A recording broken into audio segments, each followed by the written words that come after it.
15 अगस्त 1947 ये वो तारीख थी जब भारत को अंग्रेजों से आज़ादी मिली थी और इस तरह ये तारीख इतिहास के पन्नों में दर्ज हो गई।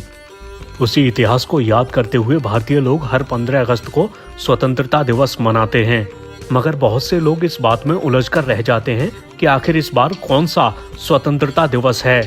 अगर आप भी उन लोगों में से एक हैं तो हम आपको इस कैलकुलेशन का आसान सा तरीका बताने जा रहे हैं।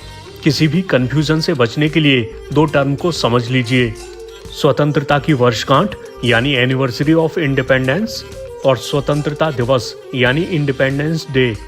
चलिए पहले वर्षगांठ की कैलकुलेशन को समझ लेते हैं। जैसा कि आपको पता है कि 15 अगस्त 1947 को भारत आज़ाद हुआ था। इस तारीख के एक साल पूरा होने पर 15 अगस्त 1948 को भारत की आज़ादी की पहली वर्षगांठ पड़ी।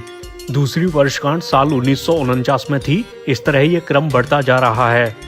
अब अगर आपको किसी साल में भारत की स्वतंत्रता की वर्षगांठ कैलकुलेट करनी है तो कैसे करेंगे, चलिए हम आपको बताते हैं। दरअसल इस कैलकुलेशन के लिए आपको चुने हुए साल से 1947 को माइनस कर देना है यानी घटाना है, और नतीजे में जो संख्या आएगी उतनी ही संख्या के बराबर वर्षगांठ होगी। अब इसे एक उदाहरण से समझिए। जैसे आपने साल 2023 चुना और आप पता करना चाहते हैं कि 2023 में भारत की स्वतंत्रता की कौन सी वर्षगांठ हुई, तो आपको 2023 में से 1947 को घटाना होगा। रिजल्ट में संख्या आई 76, यानी भारत की स्वतंत्रता की 76वीं वर्षगांठ। अब बात करते हैं स्वतंत्रता दिवस की। तो जाहिर सी बात है कि भारत का पहला स्वतंत्रता दिवस तब था जब वो आज़ाद हुआ, यानी 15 अगस्त 1947। इस तरह 15 अगस्त 1948 को भारत का दूसरा स्वतंत्रता दिवस हुआ, जबकि 15 अगस्त 1948 को भारत की स्वतंत्रता की पहली वर्षगांठ हुई।